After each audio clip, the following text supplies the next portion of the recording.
કરી મંગલ કરી ગ્રંથ કરણ છોટા જ્ઞાતિ સમાજ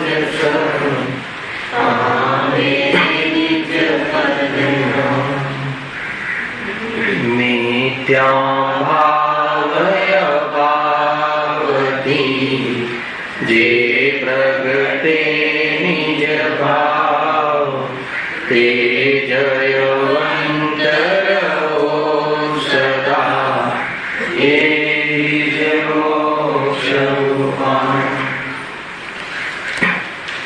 श्री मोक्ष मार्ग प्रकाशक ग्रंथ से बीजा अधिकारों पर आपणे स्वाध्याय चाले से कर्म बंधन रोग नो निदान ये मुख्य टॉपिक से ये टॉपिक नो जे पेटा टॉपिक से नो कर्म नो स्वरूप અને તેની પ્રવૃત્તિ તે અંતિમ વ્યાખ્યાનમાં આપણે સંબંધી ચર્ચા સમાપ્ત કરી હતી.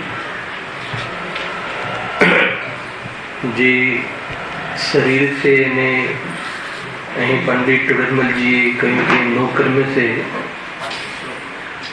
પેજ નંબર 34 અને 35, 34-35.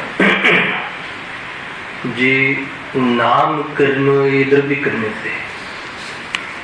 નામ કર્મના ઉદયથી જે શરીર આદિની રચના થાય છે, નામ કર્મના ઉદયના નિમિત્તથી શરીર આદિની અર્થાત તો શરીરની રચના થાય છે. એ શરીરને નો કર્મ કહે છે.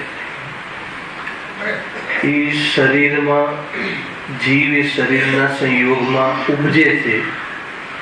એવી જે એક પર્યાય છે એને મનુષ્ય આદિ જે પર્યાય કહે છે, તો એ શરીરને નો કર્મ કહે છે.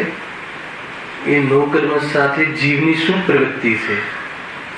તો દ્રવ્ય કર્મના ઉદયથી કિંચિત સુખ દુઃખને પ્રાપ્ત થાય છે. એક તો એ લીધું 10 મિનિટ આપણે આનો વિષય થોડો કવરઅપ કરીએ છીએ. કિંચિત સુખ દુઃખનું કારણ છે એ સત, એટલે ડાયરેક્ટ સુખ દુઃખનું કારણ નથી, પરંતુ એનું લક્ષ્ય કરીને એનું પોતાનું માનીને જીવ સુખી દુઃખી થાય છે.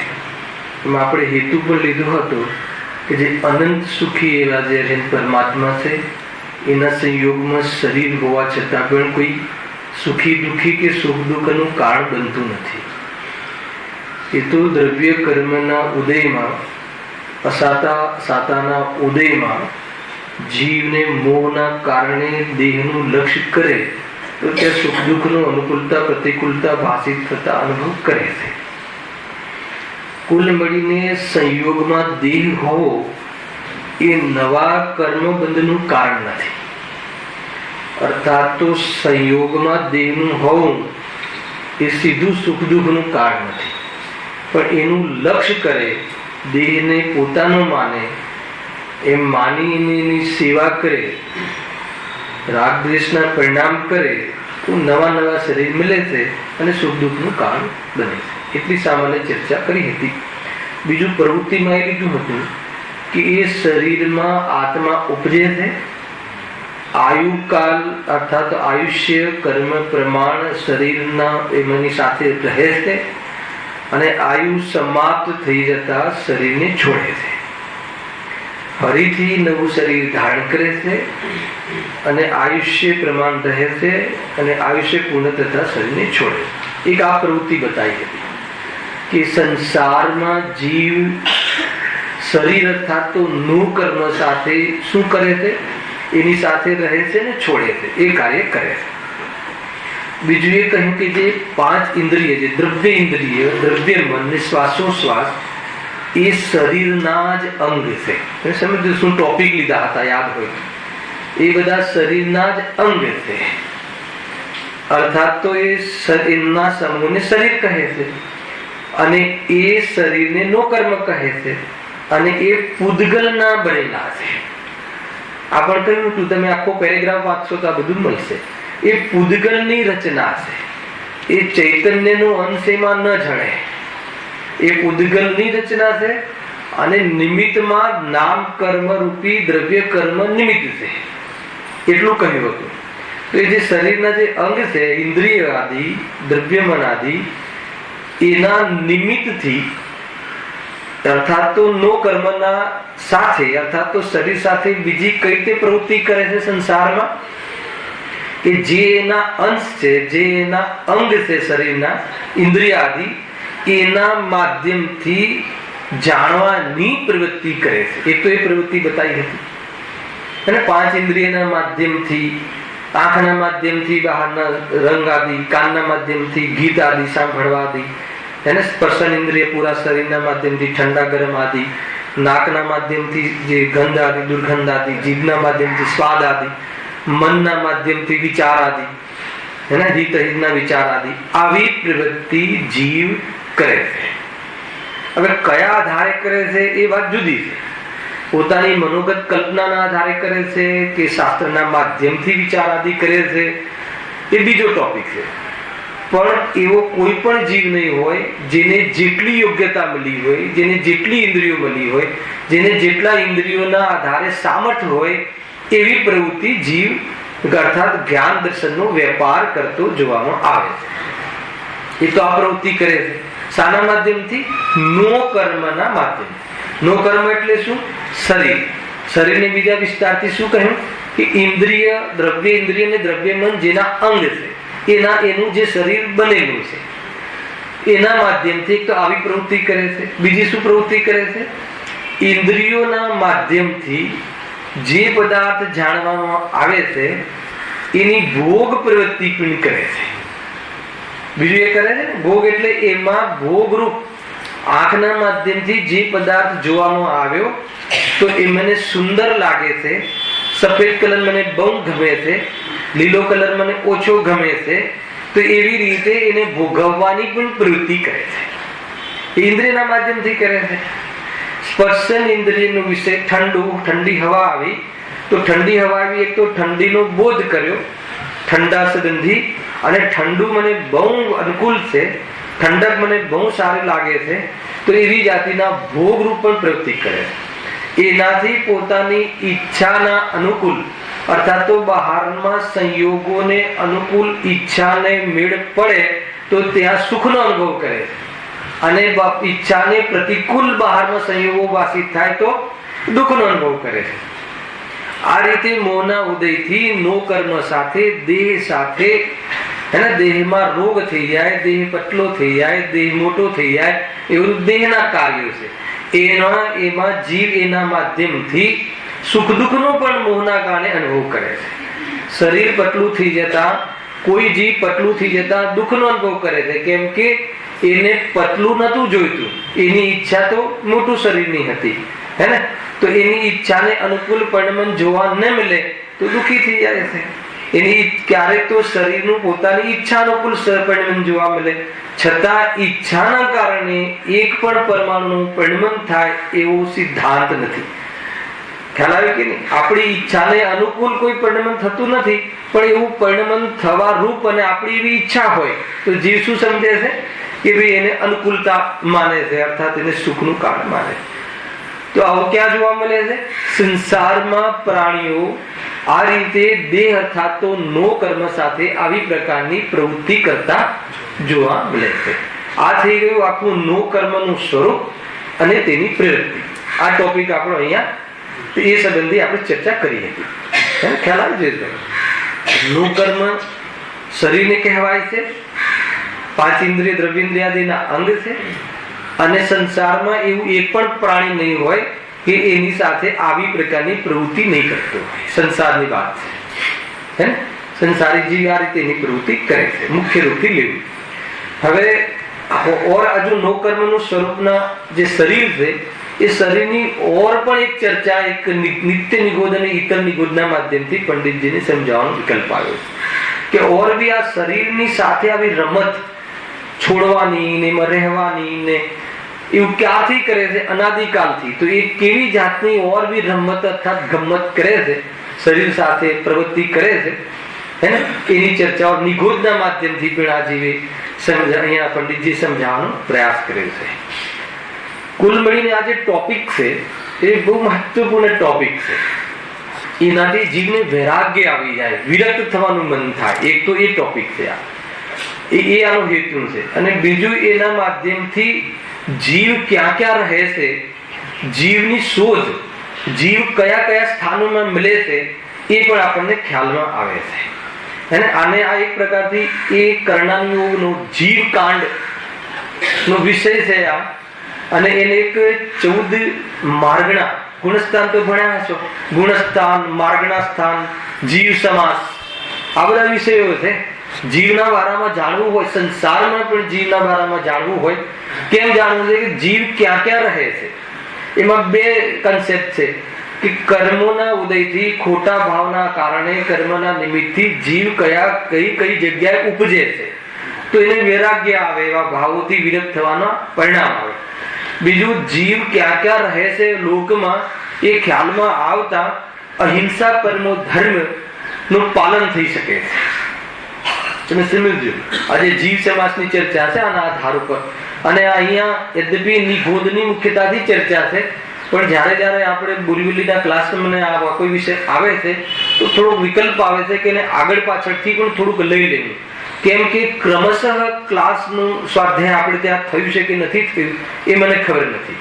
ક્રમશઃ જે સ્વાધ્યાય થવો જોઈએ તો એવું થયું, કદાચ કોઈને થયું હોય, કોઈને એવું સ્વાધ્યાય ન થયું હોય, તો આપણે એક શોર્ટકટમાં એ ટોપિકનો આપણે બોધ થવો જોઈએ. વિસ્તાર તો ઘણો છે, જીવના બારામાં જાણવા માટે આખું જીવકાંડ છે. જીવકાંડ આખું મોટું શાસ્ત્ર છે. સમ્યક જ્ઞાન ચંદ્રિકામાં પણ પંડિતજી એની ટીકા પણ કરી છે. ઘણું બધું એમાં જાણવાના વિષયો છે. પણ આપણે એમાંથી થોડોક જે પ્રયોજનભૂત છે, વારંવાર આપણને શાસ્ત્રોમાં એ આવે છે અને જેની સાથે ભેદજ્ઞાન કરવું પડતું હોય છે, એટલા માટે જાણવું જરૂરી છે. તો ગુણસ્થાન તો આપણે ઘણી વાર જોઈ ચુક્યા છીએ. ગુણસ્થાન તો લીધું પણ હતું ને, મોહ અને યોગના નિમિત્તથી શ્રદ્ધા અને ચારિત્ર ગુણની થતી તારતમ્યતારૂપ અવસ્થાને ગુણસ્થાન કહે છે. એને એક સમયમાં જીવને એક જ ગુણસ્થાન હોય, એને બે ગુણસ્થાન એક સાથે ન હોય.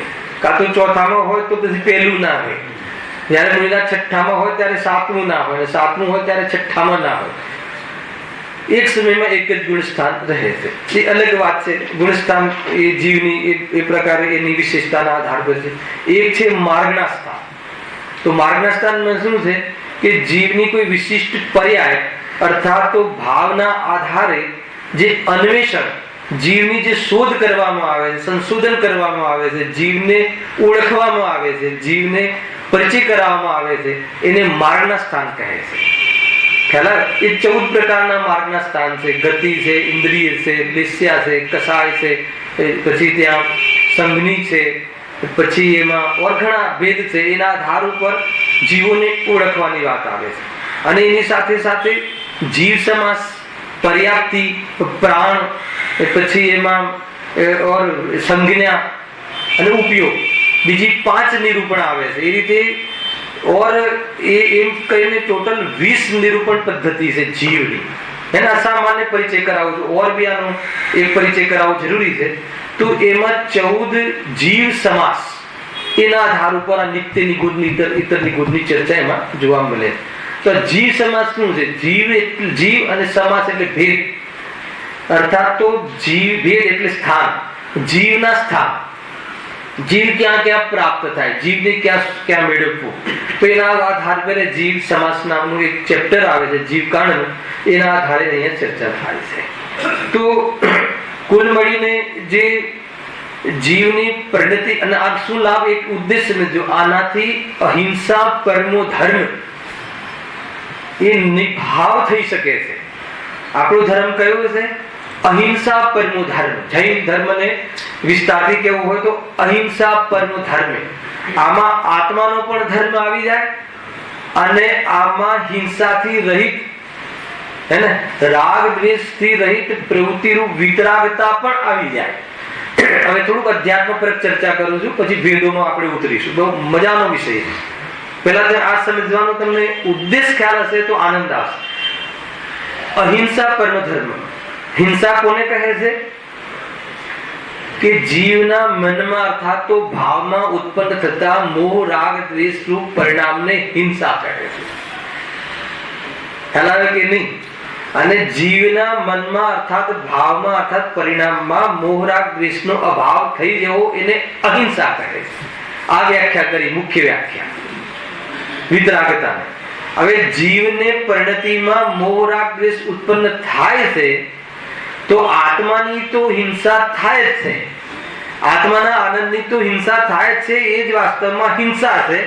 પણ એના કારણે મોહ રાગ દ્વેષના કારણે અન્ય જીવોને પણ દુઃખમાં નિમિત્ત બને, એના પણ પ્રાણની હત્યામાં નિમિત્ત બને એવા જે ભાવ થાય છે એને પણ હિંસા કહે છે. એટલે એવા ભાવોથી બચવા માટે જીવને બહારમાં ક્યાં ક્યાં જીવો વસે છે એ જાણવું બહુ જરૂરી છે. એટલા માટે આ વાત અહીંયા કરવામાં આવે છે. કુલ મળીને શાના માટે? અહિંસા ધર્મનું પાલન થાય. ખરેખર તો હિંસા કયા આધારે માટે? વિતરાગતા પ્રાપ્ત કરીએ, શુદ્ધાત્માની દૃષ્ટિ કરીને સંપૂર્ણ મોહ રાગ દ્વેષનો અભાવ થઈ જાય તો સંપૂર્ણ અંતરંગ હિંસા અને બહિરંગ હિંસા બધી હિંસાનો ત્યાગ થઈ જાય.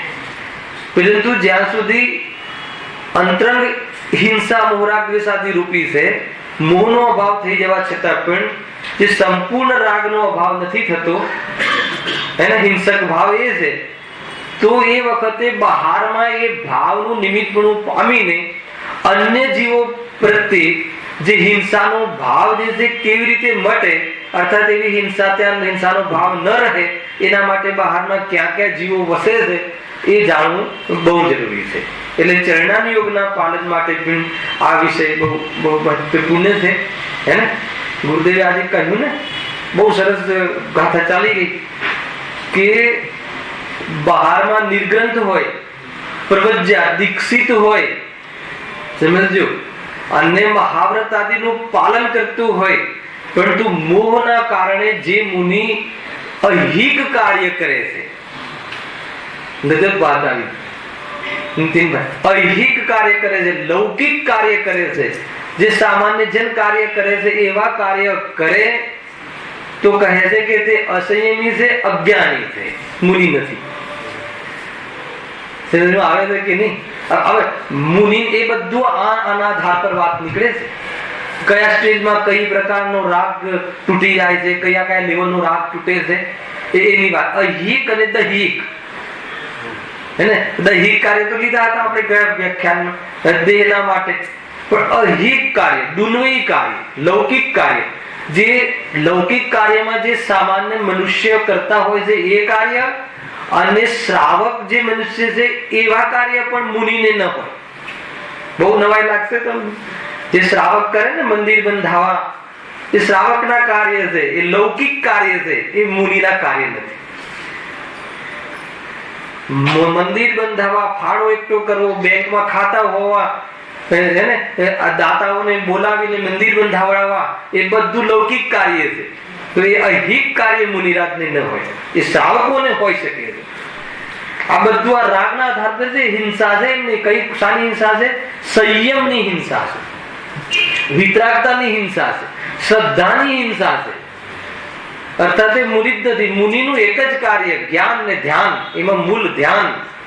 છઠ્ઠા ગુણસ્થાનમાં આવે તો કેવી રીતે પાછું સ્થિર થવાય એનો જ પુરુષાર્થ, સ્વરૂપમાં રહેવું, એક માત્ર શુદ્ધ ચેતના વહેવા, એ શબ્દ લખ્યો. બહુ ઊંચી ગાથા છે. ગુરુદેવ કહે બહુ સરસ ગાથા છે. ખ્યાલ આપણે એમ કહીએ ને કે શું વાંધું છે, અરે મતલબ કે શું કહેવાય, ધર્મશાળાઓ તો શું પડેલા શું બંધાવે છે, દવાખાનાઓ એ બધું કરાવડાવે છે ને, બંધાવડાવે છે મુનિ રિશ્તામાં. સ્વયં તો કાંઈ ના કરે પણ બંધાવડાવે ને, શેઠિયાઓને બોલાવે અને જે કાર્ય કરાવે તે લૌકિક કાર્ય થઈ ગયા. લૌકિક જનોનો સંપર્ક જ વર્જિત છે. માત્ર ભોજન માટે આવું પડે છે, એ પણ ન આવવા બરાબર આવે છે. એ સિવાય લૌકિક જનો સાથે એ મુનિરાજોને સંપર્કિત હોતું નથી. તમારે તો આ બધો અવસર નહીં આવતો હોય ને, જે અમને તો અવસર આવે ને નીતિનભાઈ, જે ગામમાંથી મુનિ થયા હોય એ સગાવાલા ત્યાં પહોંચી જાય તો શું જોવા મળે છે? આજુબાજુ બેસી ગયા હોય છે ને. અરે જ્યાંથી દીક્ષા લીધી હોય ને ત્યાં 12 વર્ષ સુધી તો આવે નહીં મુનિરાજ. જ્યાંથી જન્મ થયો, દીક્ષા જ્યાં જન્મ થયો એમનું જે મોસાળ કે પિયર જે બધું હોય, કે રાગ નો ભરોસો નહીં, રાગ ક્યારે પાછો ખીલી નાખે, બહુ બધું હોય છે. તમારો ચરિત્ર અધિકાર તો પૂરો થવા આવ્યો, ચરણાની ચુલિકા તો શું મુનિરાજનું સ્વરૂપ હોય છે. જરા પણ અહીં કાર્ય નહીં. જે ગ્રહસ્થ જે કાર્ય કરે એ મુનિરાજ ન કરે, ચાહે ધર્મ રૂપ હોય કે ચાહે લૌકિક રૂપ હોય. ખ્યાલ આવે કે નહીં? કોઈ શેઠિયાને એમ નહીં કહે, ના કહે કે તમારી દીકરીને અહીંયા લગ્ન કરાવો. ખ્યાલ આવે શું કહું છે? એ બધા અહિત કાર્ય છે. આપણા લોકોના જીવનમાં તો સંભવ છે કે ભાઈ મુમુક્ષુના ઘરે દીકરી આપો, એ આપણે તો કહી શકીએ તો મુનિરાજને ભાવ જ ના આવે. લગ્ન કરાવવાનો ભાવ તો શ્રાવક ધર્મમાં પ્રતિમાઓમાં છૂટી જાય છે. 12 પ્રતિમા 11 પ્રતિમા છે ને, એમાં પ્રતિમાઓમાં અંતિમ પ્રતિમાઓમાં બધું છૂટી જતું હોય. જયેશભાઈ, એને બહુ મોટો ચરણાન યુગનો વિષય છે. થોડુંક ચરણાન યુગનું ટેસ્ટ આમાં આવે ને એટલે હું થોડું ગાથા આવી ગઈ, સમજવું તો પડશે. એક વાત છે કે આ બધું નિવસે કોને? શુદ્ધાત્માની દ્રષ્ટિ હશે એ નિભાવી શકશે. એ વાત આજે મુખ્ય આવી હતી. એ મુનિરાજને આ બધું છે, મહાવ્રત પાલન કરે છે, પણ શુદ્ધાત્માની દ્રષ્ટિ નથી, મોહ છે હજુ, તો પછી એ નિભાવી ના શકે, ભાર વહેન કરે. હે ને? એ બધી વાતો આજે આવી હતી. બહુ બેલેન્સ્ડ ચર્ચા છે ચરણાની ચુલિકા. અહીંયા તો પૂરી થવા આવી તો સ્વાધ્યાય તો થયો જશે. એટલે તો અહીંયા મૂળ વાત શું હતી કે જીવ રાશિ ક્યાં ક્યાં છે વિશ્વમાં, કેવી રીતે છે? તો જે મુખ્ય જીવના 2 ભેદ કરવામાં આવે છે. કયા? મુક્ત અને સંસાર. તો મુક્ત જીવોની તો હવે અહીંયા વાત જ નથી કરી, મુક્ત થવા માટે કરી છે. હે ને? પેલું તો અહીંયા જે વાત કરી છે મુક્ત જીવોની વાત નથી કરી, સંસારી જીવોની વાત કરી. પણ સંસારમાં જે જીવ છે એના 2 ભેદ પડે છે. કયા? ત્રસ અને સ્થાવર. ત્રસ જીવ અને સ્થાવર જીવ. તો સ્થાવર જીવ કોને કહે છે? સ્થાવર નામકર્મના ઉદયથી જે એકેન્દ્રિય જીવ છે એ બધા સ્થાવર જીવ છે. એકેન્દ્રિય જીવ 5 પ્રકારના છે. ષટકાયના જીવો કહેવામાં આવે છે. આ બધા શબ્દો તમને આવતા હશે. કાય માર્ગના છે, એનો વિસ્તાર છે ષટકાય. તો એમાં જે સ્થાવર કાય છે એ બધા એકેન્દ્રિય છે. એકેન્દ્રિય પણ કેટલા પ્રકારના મળે? 5 પ્રકારના. અગ્નિકાય, વાયુકાય, જલકાય, પૃથ્વીકાય, વનસ્પતિકાય. આ 5 પ્રકારના જીવ છે, એકેન્દ્રિય જીવ છે. અને 2 ઇન્દ્રિય, 3 ઇન્દ્રિય, 4 ઇન્દ્રિય અને 5 ઇન્દ્રિય આ બધા ત્રસ કહેવાય છે. 2 ઇન્દ્રિય, 3 ઇન્દ્રિય, 4 ઇન્દ્રિય અને વિકલ્પત્રય બી કહેવાય છે. કે એવા જીવો કે જેને સંપૂર્ણ ઇન્દ્રિયો નથી, પણ એક ઇન્દ્રિય પણ નથી. એક ઇન્દ્રિય જીવ છે ને એક ઇન્દ્રિય કહેવાય, અને સંપૂર્ણ ઇન્દ્રિયો નથી, 5 ઇન્દ્રિયો નથી, એવા જીવો એને વિકલ્પત્રય જીવો કહેવામાં આવે છે. 2 ઇન્દ્રિય, 3 ઇન્દ્રિય અને 4 ઇન્દ્રિય જીવોને વિકલ્પત્રય, અને 5 ઇન્દ્રિય જીવોને શું કહેવામાં આવે છે? સકલ ઇન્દ્રિય. વિકલ ઇન્દ્રિય, સકલ ઇન્દ્રિય અને એક ઇન્દ્રિય, એમ આ બધામાં એમ પણ ભેદ મળે છે. થોડું સમજજો, આ બધું તમને સમજવું બહુ જરૂરી છે. જે જીવ રાશિ છે વિશ્વમાં, લોકમાં જે જીવ રાશિ છે, એ જીવ રાશિના એમાં જે સંસારી જીવો છે એના ભેદમાં સ્થાવર અને ત્રસ 2 ભેદ પડે છે. સ્થાવર જે બધા એકેન્દ્રિય 5 પ્રકારના એકેન્દ્રિય જીવ છે, સ્થાવર જીવ છે. અને 2 ઇન્દ્રિયથી લઈને સંઘની 5 ઇન્દ્રિયના જીવો છે એને ત્રસ જીવ કહેવાય છે. બરાબર છે? એમને ત્રસ નામ કર્મનો ઉદય છે, એટલે એ બધા ત્રસ જીવો છે. એમાં 2 ઇન્દ્રિય, 3 ઇન્દ્રિય અને 4 ઇન્દ્રિયને વિકલ્પત્રય બી કહેવાય છે. વિકલ એટલે શું? વિકલ ઇન્દ્રિય અને સકલ ઇન્દ્રિય અને એક ઇન્દ્રિય. વિકલ ઇન્દ્રિય એટલે સંપૂર્ણ ઇન્દ્રિયો નથી. 2 ઇન્દ્રિય એક થી લઈને 4 ઇન્દ્રિયો છે, સંપૂર્ણ નથી, એટલે એને વિકલ્પત્રય કહેવાય. અને પેલા તો એક જ ઇન્દ્રિય છે, અને એક પંચેન્દ્રિય અને એક અનિન્દ્રિય. ખ્યાલ આવે છે કે ઇન્દ્રિયો જ નથી એવો એક શુદ્ધાત્મા તો અલગ, પણ ઇન્દ્રિયો જ નથી એવા સિદ્ધ ભગવાન. ગજબની વસ્તુ છે કે એક ઇન્દ્રિય છે એ અનંત દુઃખી છે, અને જેને એક ઇન્દ્રિય નથી એ અનંત સુખી છે. ખ્યાલ એકમાં સમજવું હોય એક ઇન્દ્રિય છે અનંત દુઃખી છે ને, એક ઇન્દ્રિય જીવ. અને જેને એક ઇન્દ્રિય નથી એવા કોણ? સિદ્ધ ભગવાન અનંત સુખી છે. ખ્યાલ આવે છે અંતર? અહીંયા આપણે સંસારી જીવની વાત છે. તો એમાં જે એકેન્દ્રિય જીવ છે, પૃથ્વી કાયક, પૃથ્વી કાય, પૃથ્વી કાયિક, પૃથ્વી કાય એ શરીર છે. અને પૃથ્વી કાયિક એ જે પથ્થર આદિમાં જે જીવ હોય જ્યાં સુધી, તો એને પૃથ્વી કાયિક જીવ કહેવાય. એ બધા એકેન્દ્રિય જીવ છે, હે ને? પૃથ્વી કાયિક લો તો એમાં પથ્થર, જે જમીનમાં ઘડેલા પથ્થર છે, પછી જે આ હીરા મોતી આદિ ખદાનમાં રહે છે ત્યાં સુધી એમાં જીવ હોય છે કેન્દ્રીય, હે ને? પછી જે ખદાનમાંથી કાઢી લેવામાં આવે ત્યારે જીવ જ્યારે નીકળી જાય ત્યારે એને પૃથ્વી કાય કહેવાય છે. એ પૃથ્વી કાયિક જીવનું શરીર છે, જે આપણે અહીંયા બધા લગાવીએ છીએ ને, પહેરીએ છીએ. શું છે? પૃથ્વી કાયિક જીવનું મળદું છે. એ બધા પથ્થર છે એટલે એનું શરીર છે ને. યદ્યપિ એ ઔદારિક શરીર છે, સમજો, એ માંસરૂપ નથી. બે ઇન્દ્રિયથી લઈને જેટલા જીવોના શરીર છે એ માંસરૂપ જીવ, માંસ કહેવાય. આ માંસ નથી, પરંતુ એ શરીર તો છે. એ રીતે આપણને એમ લાગે ને કે આખો મેરુ પર્વત, તો આખો મેરુ પર્વત એક જીવ એમ નહીં. એ મેરુ પર્વતમાં જે જ્યાં જ્યાં પથ્થરો બધા ઘૂસેલા એમાં એ બધા જીવો છે, અસંખ્યાત જીવો છે. અગ્નિકાયિક જીવ તો આપણે માન લો કે એક આખો મોટો દાવાનળ છે તો એમાં એક જીવ ના હોય, એમાં કેટલા અસંખ્યાત જીવો હોય છે. ખ્યાલ આવે છે? અગ્નિકાય વીજળી થાય છે, કરંટ લાગે છે, આ બલ્બ થાય છે, આ પંખો ચાલે છે, એ બધા એમાં જે વીજળીનો ઉપયોગ થાય છે એ બધા અગ્નિકાયિક જીવો ત્યાં ઉત્પન્ન થાય. તમે ગેસ ચાલુ કરો ને એટલે અગ્નિકાયિક જીવની ઉત્પત્તિ થાય, ગેસ બંધ કરો ને એટલે અગ્નિકાયિક જીવોનું મરણ થઈ જાય. સમજમાં આવે છે રાજુભાઈ? રાજુભાઈ પકડમાં આવે છે? આ બધા અગ્નિકાય જીવ છે. વારંવાર ગેસ ફટાફટ 10 વાર ગરમ કરવી વસ્તુ ખ્યાલ. મુનિરાજ તો આ એકેન્દ્રિય જીવની જે છે ને, સ્થાવર જીવોની હિંસાથી પણ રહિત એમનું જીવન હોય, એટલે એને ઉદિષ્ટ આહારનો ત્યાગ હોય. પ્રારંભ હિંસા એને નથી હોતી. ઘણી બધી વાતો છે, આ તો બહુ મોટો વિષય છે. કેમ કે મને થોડું વાંચું તો ઘણો ખ્યાલ આવી રહ્યો. બહુ મોટો વિષય ખ્યાલ. શ્રાવકોને ત્રસહિંસા નો ત્યાગ નો સંભવ નથી, પણ એકેન્દ્રિય જીવ ત્રસહિંસા જે છે ને એનો જે ત્યાગ છે, પણ સ્થાવર જીવોની હિંસાનો ત્યાગ એમને સંભવ નથી.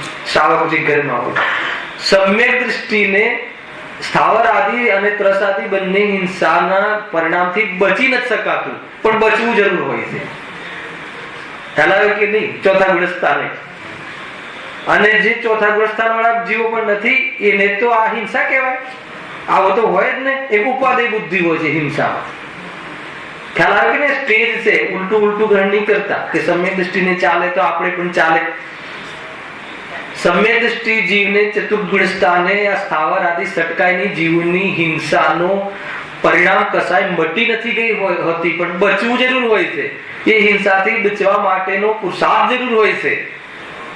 ખ્યાલ આવે કે નહીં? ઘણી બધી વાતો આવી જાય. ચતુર્ગુણ સ્થાન વાળો હોસ્પિટલમાં કેમ જોવા મળે? કેમ કે એવી જાતિના ભાવનો ત્યાગ હજુ નથી, પરંતુ એને બચવાનો ભાવ જરૂર હોય છે. અને એક એવો જીવ હોય છે કે એમાં શું થઈ ગયું એવું તો હોય જ ને, હે ને? આ બધી લપન ચપ્પન આપણને ન ભાવે તો એ શું થઈ ગયું? હિંસામાં ઉપાદેય બુદ્ધિ થઈ ગઈ. ખ્યાલ આવે કે નહીં? એને હિંસા કર્તૃત્વ પણ આવી ગયું. પેલો હિંસા કરતા છતાં પણ કરવી નથી એવી જાતિનો અભિપ્રાય હોય છે. ખ્યાલ આવે? બહુ મોટું અંતર છે. અને જેમ શ્રાવક પણ વધે ને પંચગુણ સ્થાન, એમાં સ્થૂલ હિંસા જે હોય છે એનો ત્યાગ હોય છે. અને જે સૂક્ષ્મ હિંસા છે કેન્દ્ર જીવાદી, એનાથી બચી નથી શકાતું. કોઈ માતા બેન હોય, કોઈ આરિકા આગળની જે ભૂમિકા હોય, ઘરમાં બ્રહ્મચારી જીવન હોય અને ગ્રસ્ત દશામાં હોય, સમ્યક દ્રષ્ટિ હોય, પાંચમા ગુણસ્થાન વ્યક્તિ હોય, પણ પોતાનો જે ચોકો કરે તો એ ચોકામાં જે હિંસાથી નથી બચી શકાતું, હે ને? એવું બને જ નહીં કે ચોકામાં હિંસા ન થાય એક ઇન્દ્રિય આદિની, પણ એને એક ઇન્દ્રિય આદિની હિંસા ન થાય એવું જીવન જરૂર હોય છે. એ બચવાના પ્રયાસ જરૂર કરે, બચી નથી શકાતું. પણ એટલે એમને દોષ લાગે છે. ભલે ચોકો ન કરે તો પણ ગજબની વાત છે. કેમ કે હજુ એની કસાય મટી નથી. અને મુનિરાજને ચોકો કરવાનો ભાવ જ નથી આવતું. એટલા માટે ઉદ્દિષ્ટ આહારના ત્યાગની વાત ખ્યાલ આવે ને, એમના માટે રોટલી બનાવી હોય તો એ આહાર ન લે એમ. તમારા માટે 4 બનાવી હોય એમાંથી તમે 2 આપો તો આપો, લે નહીં તો ના લે. સ્વરૂપ આ રીતે છે. એટલે આપણે શીખવવું જોઈએ કે મુનિરાજ કેવો આહાર લે,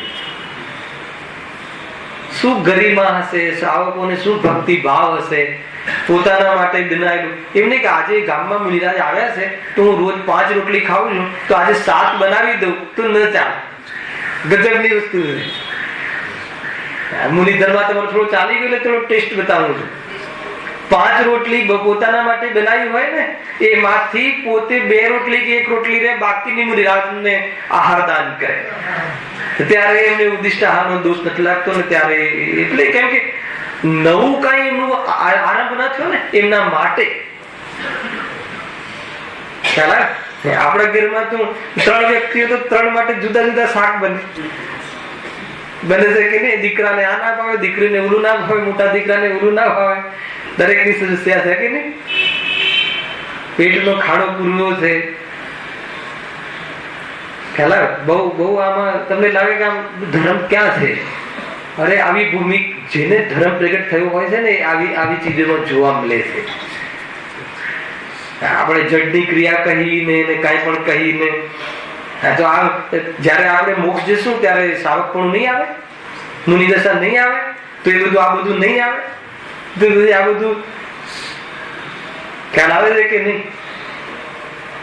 અભ્યાસ તો કરવો પડશે ને કે શું હોય છે. એકેન્દ્રિય જીવ છે, જેમ કે અગ્નિકાય જીવ છે, એ પણ એકેન્દ્રિય છે. બરાબર છે? તો એ એકેન્દ્રિય એટલે સ્પર્શન ઇન્દ્રિય માત્ર છે એને.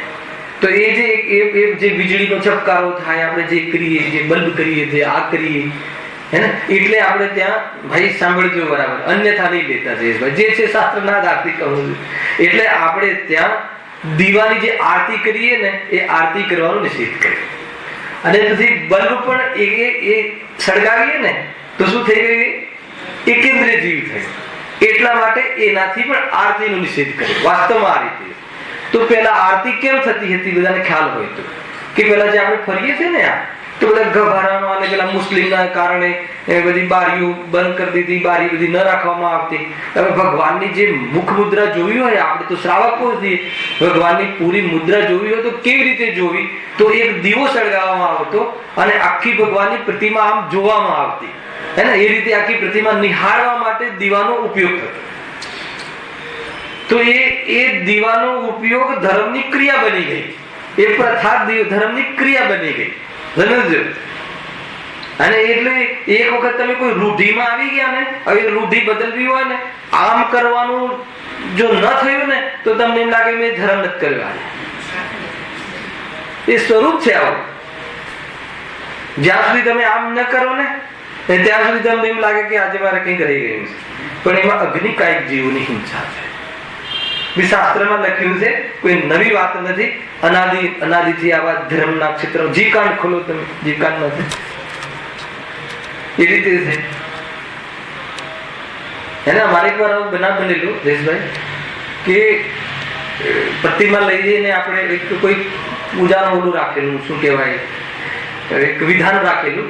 તો ત્યાં મંદિરની રચના કરવી પડે, પ્રતિમા લાવીને. તો એને મંદિર બનાવી રહ્યા હતા તો ધમધોકાટ એમાં બધી લાઈટો એક બલ્બની લગાવી દીધી. પછી હું ચેક કરવા આવ્યો તો મેં જે ભાઈ કાર્યકર્તા હતા ને એમને મેં કહ્યું કે આટલી બધી લાઈટો, આ લાઈટની શું જરૂર છે? કેન્દ્રીય જીવોથી મઢી નાખ્યું તમે મંદિર.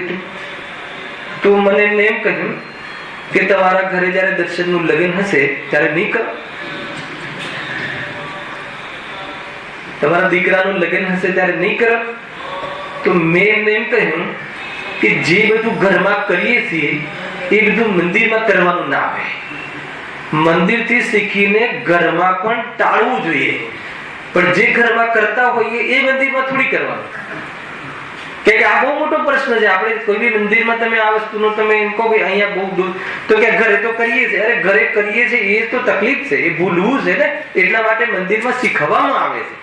એકેન્દ્રિય જીવની પણ હિંસા ન થાય. જીવન તો એવું હોવું જોઈએ, એ મંદિરમાં શીખવા મળે છે. તો મંદિરની કોઈ પણ પ્રવૃત્તિ એવી ન હોવી જોઈએ કે જેથી કોઈ ઉલટું ગ્રહણ કરીને જાય. મંદિર શું છે? આ સ્વાધ્યાય શાળા છે. મંદિર શું છે? શીખવાની શાળા છે, સમોષણ છે. ત્યાં આપણને આચાર્ય દેવ ત્યાં આપણને કેવલ જ્ઞાની આપણને શીખવાડે છે, ભણાવે છે કે તારું જીવન કેવું હોવું જોઈએ. ઘરમાં જેવું જીવીએ છે એવું મંદિરમાં જીવવાની વાત થોડી છે. ખ્યાલ આવે છે કે તમે એમને કહ્યું કે ભાઈ એમ છે નહીં, તમે આ બધું અત્યારે જ બંધ કરી દો, હવે તમે આટલી બધી હજારો લાઈટો તમે સળગાવજો અને એક ઇન્દ્રિય જીવના બલ્બ ને એટલો પ્રકાશ ને એ ભગવાનને જોશે કે પ્રકાશને જોશે કે રોશનીને જોશે? Simple sober. ખ્યાલ આવે કે નહીં? એ રીતે હોવું જોઈએ. મંદિરની આ પદ્ધતિ છે. સ્વરૂપ તો સમજવું પડશે, હે ને? આ ખાદીથી જે વાત સત્ય હોય તો કહેવી પડશે ભાઈ. કેમ કે આપણે તો આપણા જીવનમાં કોઈ વાત હોય તો એમાં હિંસાથી બચવું છે. એટલા માટે અમને ગુરુદેવનો બહુ મહિમા આવે છે. ગરમી ઘણી લાગતી પણ પંખો ચાલુ નહીં કરતા, કેમ કે એકેન્દ્ર જીવ છે, એ આધાર છે. ખ્યાલ આવે છે કે નહીં? શરીરની એટલી આસક્તિ કે આપણે થોડીક હવા ખાવા માટે એ બી સ્વાધ્યાય મંદિરમાં જે મારે ભણાવવાનું છે કે એકેન્દ્રીય જીવ અગ્નિકાય વાયુકાયમાં અગ્નિકાયમાં એકેન્દ્રીય જીવ હોય છે. એ મારે તમને ચોકડીમાંથી સમજાવવાનું છે. ફર્સ્ટ ક્લાસ એસી અને પંખો રાખીને સમજાવું તો ઓલાને ઘડે કઈ રીતે ઉતરશે? ગ્રસ્ત જીવન અલગ છે. ગ્રસ્ત જીવનમાં આપણી એવી કમજોરી છે, આપણું એવું જીવન છે. પણ જે આજે આનું સ્ટેજ છે ત્યાં ન ચાલે. સ્વરૂપ આ રીતે છે ભાઈ. આપણે બધા કરીએ છીએ એ વાત જુદી છે, પણ સ્વરૂપ તો આ રીતે. બરાબર છે કે નહીં? હું ઘણી વાર ત્યાં જયારે સોનગઢ ગયો, જયારે બી જવું છું ને ત્યારે આજે પણ જોવું છું કે પંખો લગાવ્યો છે કે નહીં. પેલા જોઈ આવો. ખ્યાલ આવે કે ને? અને ગુજરાત છે, સૌરાષ્ટ્ર છે, ત્યાં ગરમી પણ એવી ને ઠંડી પણ એવી ને બધું એવું. તો કેટલા પ્રવચન, એક પણ પ્રવચન નહીં ચૂકાતું તો કેવી રીતે કરતા હશે? શું આધાર હતો? ચરણાર યોગ. અમે જ્યારે અમારી સભાઓમાં, એટલે અમારા રાયદેશ સમાજની અર્થાત આપણી જે મૂળ દિગંબરની સભાઓમાં કોઈ અમારા પર બ્લેમ કરે તો અમે એમને ચરણાર યોગમાં, વર્તમાનમાં કોઈ ચરણાર યોગ કોઈનો જોવો હોય તો ગુરુદેવનો જોજો એમ અમે કહીએ છીએ. શું આધાર છે? અમે એમ નથી કહેતા કે એમના ભક્તોમાં જોજો, અમે ગુરુદેવમાં જોજો એમ જરૂર કહીએ છીએ. હે કે નહીં? આપણાથી નથી થતું એ વાત જુદી છે, પણ આમ જ છે એ વાત તો આપણને ખબર હોવી જોઈએ. કેટલી કરુણા હશે જીવના હૃદયમાં, કેટલી કરુણા હશે. ભગવાન આત્મા આખા જીવન જે જીવ બોલ્યા એને અંદરમાં એકેન્દ્રીય જીવ પ્રત્યે પણ કેટલી કરુણા. એક થોડી હવા માટે, હે ને? એકેન્દ્રીય જીવની ત્યાં વાયુકાયિક અને અગ્નિકાયિક બે જીવની હત્યા થાય. ખ્યાલ આવે કે નહીં? કેવલ જ્ઞાનીનો વિશ્વાસ કરજો. એક ડોક્ટર તમને કહે ને તાવ આવ્યો દીકરાને તાવ આવ્યો તો ડોક્ટર કહે કે એને વાયરલ ફીવર છે. વાયરલ એટલે વાયરસ. એવી જાતિના જંતુ. કોમ્પ્યુટરના વાયરસ અલગ, એ પરમાણુની વાત છે. પણ જે રોગના જે વાયરસ છે ને એ જંતુ છે. કે આને એટલે કઈ હાથમાં ના આવે ડોક્ટર શું કે વાયરલ ફીવર. વાયરલ ફીવર એટલે શું? તો એ હવામાં એવી જાતિના જીવો છે કે જે વાયરસ છે, જે એના હવાના દ્વારા તમારા માધ્યમમાં કે પાણીના માધ્યમથી કે જેના કોઈ માધ્યમથી એ તમારે જંતુ તમારા શરીરમાં આવ્યા છે અને જે તમારી પ્રતિકારક શક્તિના વિરુદ્ધમાં છે એના કારણે તમને અટૂટ થયું છે. ખ્યાલ આવે કે એ જીવ એ જંતુ એ માનીએ છીએ, વાયરલ માનીએ છીએ. ત્યાં એકેન્દ્રીય જીવ આપણી હવામાં તો જીવ ને આપણું ખાવા તો જીવ ને છે ને. એ ડોક્ટરે કહ્યું તો માન્યું કે નહીં માન્યું? અને પ્રિકોશન પણ લઈએ છે કે નહીં વાયરલ? તો એ રીતે છે ભાઈ. અહીંયા કેવલ જ્ઞાની જોયું છે કે આ બધા એકેન્દ્રીય જીવ અહીંયા છે. તો એકેન્દ્રીય જીવ આ અગ્નિ કાયિક છે, એક વાયુ કાયિક છે, કઈ છે પૃથ્વી કાયિક છે, જલ કાયિક છે. એક જળના ટીપામાં અસંખ્યાત જીવ છે. અને એક ટીપામાં અમુક સંખ્યા તો વૈજ્ઞાનિકે શોધી કાઢી છે હમણાં. કંઈક આવે ને અમુક આટલા હજાર કંઈક છે, મને યાદ નથી, વિજ્ઞાને શોધી છે. શાસ્ત્રમાં તો એક ટીપામાં અસંખ્યાત કહે. અસંખ્યાત જીવ છે એક અર્ગન પાણીના ટીપામાં, છે કે નહીં? ડાયરેક્ટ બિસ્લેરી ખોલીને પાણી પીવું થોડુંક ગળીને પીવામાં, થોડું વિધિથી પીવામાં, એમાં પણ જીવની હિંસાથી બચાતું નથી. અંદરમાં કરુણાભાવ હતું. ચરણાનું સુધરશે આમાંથી. એ રીતે. અને એક જબરજસ્ત જે છે વનસ્પતિ કાય જીવ, એકેન્દ્રિય જીવ, જે ઝાડ છે આદિ છે એમાં, હે ને. હવે એ 5 ઇન્દ્રિય જે કહ્યા એમાં બાદર અને સૂક્ષ્મ નો ભેદ છે. સમજો થોડુંક આની ચર્ચા. 5 ઇન્દ્રિય પછીના જે જીવો છે, 2 ઇન્દ્રિય, 3 ઇન્દ્રિય, 4 ઇન્દ્રિય, 5 ઇન્દ્રિય, બધા કેવા છે? બાદર જ છે. હવે બાદર ને સૂક્ષ્મ બે શું વસ્તુ છે પેલા એ થોડુંક સમજીએ. આ બધા શબ્દો આવતા હશે તમારે, પણ હું અતિ વિસ્તારમાં કરતા સૂક્ષ્મમાં ઘણી બધી વાત બતાવી દઈશ. જાણકારી બી તો હોવી જોઈએ, શાસ્ત્ર ભણીએ. તો બાદર જીવ શું છે કે જે જીવ કોઈ શરીરના આધારે હોય, જેનો કદલીઘાત થઈ શકે, જે બીજા જીવોને પણ નડતરરૂપ થાય, અર્થાત તો પોતાને પણ બીજા જીવો નડતરરૂપ થાય આવા જવામાં, મરણ આદિમાં, એ બધા એને બાદર જીવ કહે છે. ખ્યાલ આવે? બાદર જીવ. માન લો કે હું અહીંયા ઉભો હોઉં તો તમારે પાછળ મતલબ આટલી જગ્યા ઉભો હોઉં, તમે ન જઈ શકો, તો હું તમને નડ્યો ને આ બાજુ જવામાં, તો એ રીતે એકબીજામાં અડચણ થાય. એવું જે જીવનું એવા જીવોની જે અવગાહન ના હોય અથવા એવા બધા જીવોને શું કહેવાય છે? બાદર જીવ કહેવાય છે. અને જે જીવો એકબીજાને નડે જ નહીં, પોતે કોઈને નડે નહીં ને એને બીજો કોઈ નડે નહીં, એવા જે જીવો છે એને સૂક્ષ્મ કહેવાય. જે આર પાર થઈ જાય, જે આ દિવાલમાંથી, અગ્નિમાંથી, કે જે જીવનું આયુષ્ય બીજા કોઈના નિમિત્તથી ન હરે અને એ બીજા કોઈના આયુષ્યમાં હરવામાં નિમિત્ત ન બને, એવા જે જીવો છે એ બધા સૂક્ષ્મ જીવો, સૂક્ષ્મ એકેન્દ્રિય જીવ કે જેને કોઈ અન્ય શરીર આધાર નથી. આવા એકેન્દ્રિય જીવ આ કઈ ગતિના કહેવાય? એકેન્દ્રિય બધા ગતિ લઈએ તો તિર્યંજ ગતિ. એકેન્દ્રિય, 2 ઇન્દ્રિય, 3 ઇન્દ્રિય, 4 ઇન્દ્રિય, એ તો બધા તિર્યંજ જ છે. અને 5 ઇન્દ્રિયમાં તિર્યંજ પણ છે, હે ને. પછી અસંગની પંચેન્દ્રિય, એ તો તિર્યંજ જ છે, પણ સંઘની પંચેન્દ્રિય બી તિર્યંજ હોય છે. અને બાકીની 3 ગતિના જીવો તો નિયમથી સંઘની પંચેન્દ્રિય હોય છે, નરક ગતિ, દેવ ગતિ અને મનુષ્ય ગતિ. તો આ બધા જે ભેદ છે ને બધા તિર્યંજ ગતિના, આ વનસ્પતિ આદિ, એકેન્દ્રિય આદિ, એટલો ખ્યાલ આવે. તો બાદર અને સૂક્ષ્મ, તો એકેન્દ્રિય બાદર, એકેન્દ્રિય સૂક્ષ્મ, બે થયા ભેદ. 2 ઇન્દ્રિય, 3 ઇન્દ્રિય, 4 ઇન્દ્રિય ને 5 ઇન્દ્રિય. અને 5 ઇન્દ્રિયમાં 2 ભેદ કરો, સંઘની ને અસંઘની, તો ટોટલ કેટલા થયા? 7. હવે એ 7 પર્યાપ્ત પણ હોય છે અને 7 અપર્યાપ્ત પણ હોય છે. ખ્યાલ આવે કે નહીં? 7 પર્યાપ્ત પણ હોય છે ને અપર્યાપ્ત હોય, એટલે 14 પ્રકારના જીવ થયા. બહુ મોટો ઇતિહાસ છે, બહુ બધું જાણવા જેવું પણ છે. પર્યાપ્ત ને અપર્યાપ્ત શું છે? બહુ આખું મોટું પ્રકરણ છે કે પર્યાપ્તિ 6 પ્રકારની પર્યાપ્તિ હોય છે. જ્યારે જીવ બીજો દેહ ધારણ કરે છે એ વિગ્રહ ગતિમાં એ વખતથી જ એનું આયુષ્ય ચાલુ થઈ જાય છે.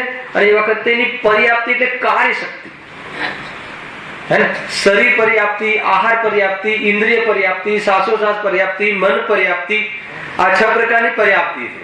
તો એ પ્રકારની કાર્ય શક્તિ, આહાર પર્યાપ્તિ, ઇન્દ્રિય પર્યાપ્તિ, તો એ પ્રકારની શરીરની શક્તિ, કાર્ય શક્તિ પ્રાપ્ત કરી લે છે. અંતર્મુહૂર્તમાં એ બધી આ પર્યાપ્તિની શરૂઆત એક સાથે થાય અને અંતર્મુહૂર્તમાં પૂર્ણ થઈ જાય.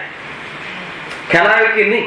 માની લો કે આપણને જેવું જીવ માતાના ગર્ભમાં આવ્યો ત્યારે એ પર્યાપ્તિ સ્ટાર્ટ થઈ જાય. અંતર્મુહૂર્ત કાળમાં બધી સાથે ચાલુ થાય, પૂરી ક્રમે થાય, પણ અંતર્મુહૂર્તમાં બધી પૂરી થઈ જાય. કઈ? એની શક્તિ, જે પરમાણુ આવે એ વખતે એના ગર્ભમાં જે પરમાણુ આવે તો અમુક ખલ રૂપ, અમુક રસ રૂપ, અમુક હાડકા રૂપ, અમુક રસ રૂપ થવાની યોગ્યતા એ પરમાણુમાં આવી જાય અને જીવ ત્યાં એવી જાતિની કાર્યશક્તિની સાથે રહેવા માટે યોગ્ય થઈ જાય. એ વખતે માનો કે સંઘની પંચેન્દ્રિય જીવ હોય, માતાના ગર્ભમાં મનુષ્ય તો સંઘની પંચેન્દ્રિય છે, તો જેવો જીવ અંદરમાં આવે તો 5 ઇન્દ્રિય અને 6ઠું મન ના દ્વારા જાણવાની યોગ્યતા એ વખતે એની શક્તિ પ્રાપ્ત એ વખતે થઈ જાય અંતર્મુહૂર્તમાં. ભલે પછી આંધળો પેદા થાય. તમે સમજો મારે શું કહેવું છે? કોઈ જીવ જન્મથી અંધ હોય પણ પર્યાપ્તિ બધી હોય અને એને સંગની પંચેન્દ્રિય કહેવાય. માનો કે જન્મથી આંધળો હોય, કેટલી ઇન્દ્રિય વાળો કહેવાય? 4 કહેવાય કે 5 કહેવાય? સંગની પંચેન્દ્રિય કહેવાય. એની શક્તિ, એની પર્યાયમાં શક્તિ પ્રગટ થઈ રહી છે, યોગ્યતા, પણ બહારમાં ઇન્સ્ટ્રુમેન્ટ ના આધાર લેવાની યોગ્યતા નથી. જો એનામાં એ વખતે જાણવાની શક્તિ જ ના હોય તો એનો ઈલાજ પણ ના આવે. એનો ઈલાજ થાય છે જન્મંત વ્યક્તિઓનો પણ દેખતા થઈ જાય છે, કેમ કે એની યોગ્યતા. જો એને તમે કહો કે ઇન્દ્રિય જ નથી, ખ્યાલ આવે છે ને? ઘણી બધી વાતો છે આ બધી. તો આ રીતે જે એ પ્રકારે આ 7 અને 7 દુની 14 પ્રકારના જીવના ભેદ થયા. જીવનો ભેદ એટલે જીવના સ્થાન. અહીંયા જીવ પેદા થાય છે. અહીંયા તો મેન આપણે નિગોદની જરૂર છે, એટલે બહુ વિસ્તાર ન કરતા આપણે એકેન્દ્રિયમાં પાછા ફરીએ છીએ. અને આ બધા અપર્યાપ્ત જીવો અને પર્યાપ્ત કેટલા જીવ 2000 સાગર સાધિક એને એકેન્દ્રિય જીવમાંથી નીકળે છે. એમાં જે આ મનુષ્ય કેટલા હોય છે? વધારેમાં વધારે પૂરું કરે તો 48, એમાં 24 તો અપર્યાપ્ત, 24 પર્યાપ્ત, એમાં 8 નપુંસક, 8 સ્ત્રી અને 8 પુરુષ. એમાં છેલ્લો હોય તો ઘણું બધું જાણવા જેવું છે. અને અપર્યાપ્ત ની તો કોઈ વાત જ જુદી છે. એની થોડી જાણકારી બતાવું તમને, બહુ આનંદ આવશે. તમને નવાઈ લાગશે કે જે એકેન્દ્રિય જીવ છે, એકેન્દ્રિય થી લઈ અને 4 ઇન્દ્રિય જીવના સુધી તો બધા સમૂર્છન જીવો હોય છે. એનો જન્મ છે ને સમૂર્છન, એટલે એને કોઈ માતા પિતાની જરૂર નથી પડતી. 2 વસ્તુનો સંપર્ક થાય, જેમ કે પાણી અને માટીનો સંપર્ક થાય તો કાય પેદા થઈ જાય અને એમાં જીવ પેદા થઈ જાય, તે જીવ ઉત્પન્ન થઈ જાય. એ લોકોને ઈંડા કે એ લોકોને ગર્ભ જ નથી હોતો. 5 ઇન્દ્રિયમાં બી ઘણા કેવા હોય છે? સમૂર્છન બી હોય છે અને ગર્ભજ અર્થાત અંડજ બી હોય છે, એવો જન્મ બી હોય છે. હવે 5 ઇન્દ્રિય મનુષ્ય સાંભળજો, એમાં સમૂર્છન બી હોય છે અને ગર્ભજ પણ હોય છે. સાંભળ્યું કોઈ દી? આપણે તો માતા પિતાના સંપર્કથી જે ગર્ભમાં એ સમૂર્છન બી હોય. આ સમૂર્છન જીવ ક્યાં પેદા થાય ખબર છે? કે જે કર્મભૂમિની જે સ્ત્રીઓ છે, એ સ્ત્રીઓની કાંખમાં આ મનુષ્ય જીવ ઉત્પન્ન થાય છે. જે અપર્યાપ્ત, નિયમથી અપર્યાપ્ત હોય છે, લબ્ધ અપર્યાપ્ત, નિયમથી અંતર્મુરતમાં મરી જાય અને એમાં નિરંતર ઉત્પન્ન થાય. એટલે એના એ ભાગોમાં નિરંતર હિંસા થતી હોય છે. એટલે એ માતા બહેનોના માધ્યમથી જે અભિષેક આદિનો નિષેધ કરે છે. આખું ચરણાની યોગ છે, કોઈ એમ સામાન્ય કોઈ ખોટી વાત નથી. કર્મભૂમિની જે આપણે કર્મભૂમિ છે ને અત્યારે, પુરુષોને કેમ નહીં? તો કર્ણાનો યોગ છે, સર્વજ્ઞ જોયું છે વસ્તુ. ગોળ ગળ્યો કેમ, તીખો કેમ નહીં? સ્વરૂપ છે. ખ્યાલ આવે કે નહીં? બસ એવું સ્વરૂપ છે. જીવો ત્યાં મનુષ્ય જીવ, સંઘની પંચેન્દ્રિય જીવ, જે સમૂર્છન જીવો ખ્યાલ ત્યાં ઉત્પન્ન થાય છે. અને એ બધા અપર્યાપ્ત જ નિયમથી અંતર્મુહૂર્તમાં બસ મરી જાય. જે એક શ્વાસમાં 18 વાર જન્મે મરે જે છે ને, એ ખાલી આપણે નિગોદ માટે જ સમજ્યા છીએ. પણ જે બધા અપર્યાપ્ત જીવો છે ને, એક શ્વાસમાં 18 વાર જન્મે ને 18 વાર મરે, બધા અલગ અપર્યાપ્ત, કે જેની પર્યાપ્તિ જ પૂરી નથી થતી. એ શક્તિ પેદા થાય એ પેલા તો મરી જાય. ખ્યાલ? જે નિરોગી મનુષ્યની જે નાડીના 2 ધબકારા વચ્ચેનું જે કાલ હોય ને, એ કાલમાં એને એક શ્વાસ કહ્યો, એ માપ બતાવ્યું. એક શ્વાસમાં એવા 78 ધબકારા થાય. એક શ્વાસમાં માપે ને ડોક્ટર હોય તો એને ખ્યાલ હશે. તો એમાં એનો 18મો ભાગ એક શ્વાસમાં 18 વાર જન્મે ને મરે, એટલે તમે એનું ગણી નાખજો. તો એટલું આયુષ્ય, કેટલું આયુષ્ય જીવ લઈને આવે. મનુષ્ય હોય પણ સમૂર્છન બને. કોઈ નહીં મનુષ્ય આયુનો બંધ કરે પણ સમૂર્છન કરે તો ત્યાં ઉત્પન્ન થાય ને ત્યાં મરી જાય. તો એનો એક બહુ ગણાઈ ગયો. ખ્યાલ આવે છે? વૈરાગ્ય આવે કે ના આવે? ગજબની વસ્તુ છે. આ દ્રવ્ય ચિત્ર કાલ ને ભાવથી જોવામાં આવે તો મનુષ્ય પણ બહુ દુર્લભ છે. જેટલા જીવ દ્રવ્ય છે ને, જેટલા બી 4 ગતિના, એમાંથી સૌથી ઓછી રાશિ કોની? મનુષ્ય. ક્ષેત્ર સૌથી ઓછું કોનું? મનુષ્ય 2.5 દીપ, મનુષ્ય 2.5 દીપની બહાર ના મળે. અને એકેન્દ્રિય જીવ જે સૂક્ષ્મ પૂરા લોકમાં મળે. ખ્યાલ આવે છે કે દેવો અમુક કલ્પ પ્રમાણ ક્ષેત્ર, દ્રવ્ય ક્ષેત્ર, કાલ, આયુષ્ય કેટલું મનુષ્યનું સૌથી ઓછામાં ઓછું એટલે ભવ ઓછા. 2000 સાગરમાં એકેન્દ્રિયના ભવ સૌથી વધારે દેવગતિના, અને પૂરા જીવનમાં એકેન્દ્રિયના સૌથી વધારે. 2000 સાગર તો ત્રસ પર્યાયના છે ને, તો એમાં દેવોના વધારે છે. સૌથી ઓછા કોના છે? મનુષ્યના ભાવ. કાલ બી ઓછો અને ભાવ. મનુષ્ય જયારે ઓછા છે તો મનુષ્ય થાય એવા જે ભાવ પણ સૌથી ઓછા આવે. અને જ્યાં સુધી કર્મભૂમિનો મનુષ્ય ન બને ત્યાં સુધી મુક્ત ના થાય. તમે સમજો આખી વાત. ભોગભૂમિનો મનુષ્ય હોય તો પણ દીક્ષાના પરિણામ નથી આવતા. કર્મભૂમિનો મનુષ્ય કે જ્યાં પસીનો પાડીને કમાવું પડે, અનેક પ્રતિકૂળતાઓ આવે, તેઓ જલ્દી વૈરાગ્ય આવે, શરીર બી બધું ખાંસી વાસી વાળું, રોગ વાળું, પાપનો ઉદય ઘણો હોય, કર્મભૂમિમાં આ હોય. ભોગભૂમિમાં તો પુણ્યનો જ ઉદય વિશેષ હોય. ભોગભૂમિમાં તો કઈ નહીં, કમાવાનું કશું નહીં. ખ્યાલ આવે કે નહીં? જ્યાં જોડે જ કપલનો યુગલમાં ઉત્પન્ન થઈ જાય અને બસ બાળપણના બી પ્રોબ્લેમ નહીં, કશું પ્રોબ્લેમ નહીં. ત્યાં તો કેવી વસ્તુનું સ્વરૂપ છે. જો કર્મભૂમિનો જ મનુષ્ય મોક્ષ જાય છે. કર્મભૂમિનો જ પુરુષ મનુષ્ય, પુરુષ આત્મા આત્માનુભૂતિ કરી, મુનિ દશા ગ્રહણ કરી, અહેનપણા પ્રાપ્ત કરી અને સિદ્ધાત્માને પ્રાપ્ત થાય. ને આપણે ક્યાં છીએ અત્યારે? બહુ દુર્લભપણું છે ભાઈ આ મળવું. ખોવા જેવું નથી. આજે થોડા જાણકારીના વિષય લીધા છે મેં, પણ આ બી જાણવું બહુ જરૂરી છે. કેવી કેવી જાતિના આપણે ભોગ કરીએ છીએ, કેટલું આપણું આયુષ્ય છે, અને વર્તમાનમાં બી આપણું આયુષ્ય કેટલું આયુષ્ય કોનું? શરીર. પણ એ આયુષ્ય રહેતા જે જીવ કમાલ કરી શકે છે એ આયુષ્ય છે. હે ને? બહુ પુણ્ય કેરા પુંજ થી શુભ દેહ માનવ નો મળે. માનવના દેહને કયો શુભ. કેમ માનવના દેહને શુભ કયો? ચારે ગતિના જીવ સંવેદનશીલ કરી શકે છે, પણ મનુષ્ય ગતિ વાળો જીવ ખ્યાલ આવે તો શું નક્કી કરવું? હે? હા, એટલે મનુષ્યપણું કેટલું દુર્લભ છે, બહુ ઓછું મળે છે. આ મનુષ્યપણું બહુ ઓછું મળે છે, હે ને? એટલા માટે આ મનુષ્ય ભાવની કેટલી કિંમત આંકવી જોઈએ, એટલા માટે આ ચર્ચા છે આ બધી. તો આ પ્રમાણે જીવોના ભેદ થયા. હવે મેન આપણે નિત્ય નિગોદ, ઇતર નિગોદમાં આવવું છે. એકેન્દ્રિયમાં પાછા આવીએ તો એકેન્દ્રિય જીવના જે 5 ભેદ કહે એમાં વનસ્પતિ કાય જે જીવ છે એ પણ બાદર પણ છે અને સૂક્ષ્મ પણ છે. હવે એમાં જે એના 2 ભેદ છે. એક સાધારણ વનસ્પતિ કહે છે અને એક પ્રત્યેક વનસ્પતિ કહે છે. થોડું બારે સમજાવું છું, કાલે આનો જ વિસ્તાર કરીને સીધો આપણે પેરેગ્રાફ લઈશું કે એક છે સાધારણ વનસ્પતિ અને એક છે પ્રત્યેક વનસ્પતિ. તો પ્રત્યેક વનસ્પતિ કોને કહેવાય?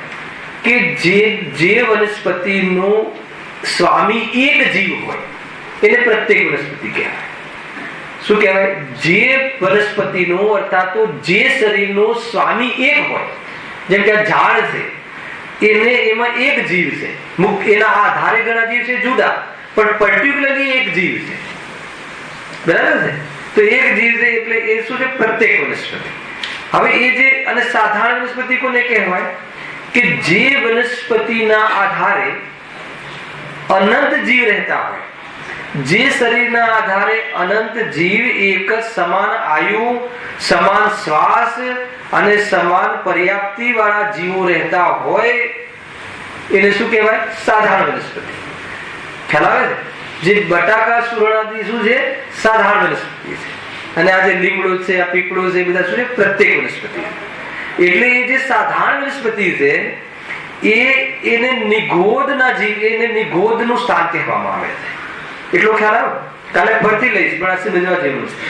અને જે પ્રત્યેક વનસ્પતિ છે, હવે એ બાજુ આવો, એના પાછળ બે ભેદ છે, એક સપ્રતિષ્ઠિત અને એક અપ્રતિષ્ઠિત. તો જ્યાં સુધી એ વનસ્પતિ પણ કલી હોય, કુમળી હોય, કે જેને તોડવાથી બે ભાગ ઈઝીલી થઈ જાય, સમભાગ થઈ જાય, એવી જાતિનું ફૂલ હોય, એવી જાતિનું ફળ હોય, તો એ બધી ત્યારે એને સાધારણ વનસ્પતિ કહેવાય. એ વખતે એને સાધારણ કહો કે સપ્રતિષ્ઠિત. ત્યાં એવી જાતિની વનસ્પતિમાં ત્યાં સુધી બાદર નિગોદિયા જીવો હોય છે, ત્યાં પણ અનંત કાય અર્થાત અનંત જીવો હોય છે. જ્યાં એનો સંભાગ ન થાય એવી પરિસ્થિતિ થઈ જાય, જ્યારે તોડીએ ત્યારે બે ભાગ ન થઈ જાય, એમાં રેસાઓ ઉત્પન્ન થાય, ત્યાં બાદર ત્યાં સાધારણ નીકળી ગયું, તો એ જીવ કયા થઈ ગયા? એ પ્રત્યેક વનસ્પતિ થઈ ગઈ. જે આપણે કુણી વસ્તુ ખાઈએ છીએ કે જેમાં એકદમ કુમળી રેસા જ ના હોય, એકદમ જાણે આમ ગળી જાય, આમ તોડીએ તો એકદમ બે ભાગ થઈ જાય, સમભાગ થઈ જાય, એવા પાન હોય, એવા ફૂલ હોય, એ બધા સાધારણ પ્રત્યેક વનસ્પતિમાં પણ એ પ્રતિષ્ઠિત વનસ્પતિ કહેવાય. એમાં પણ ત્યાં અનંત કાયના જીવો રહે છે. ખ્યાલ આવે? હમણાં મેરેજમાં જવાનું થયું ને, તો આંખમાં પાણી આવી જાય, લોરી ભરેલા ફૂલ ચોળી સજાવે ને લોકોને આવવા માટે ને શું કરે, સ્વાગતમાં ઉછાળે ને કેન્દ્રિત જીવો પર ચાલીને જો જૈનોને આ ન શોભે. ખ્યાલ આવે કે પછી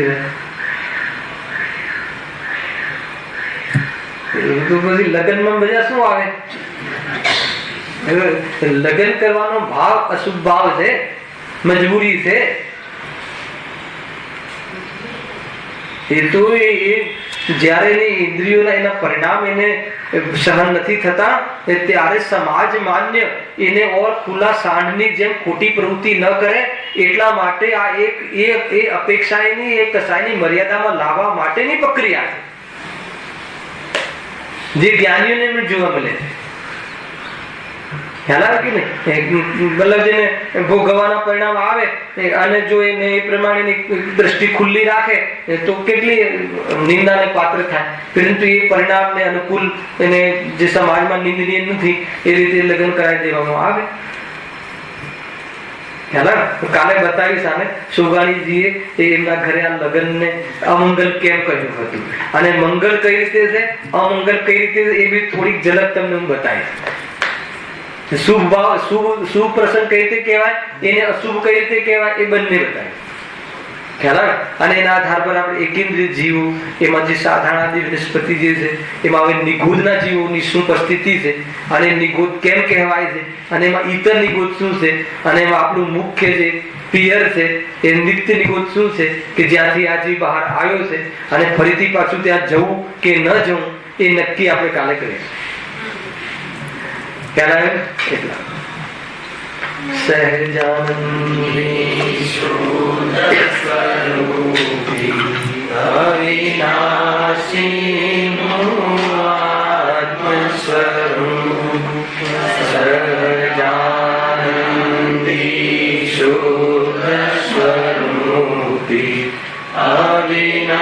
અવિનાશી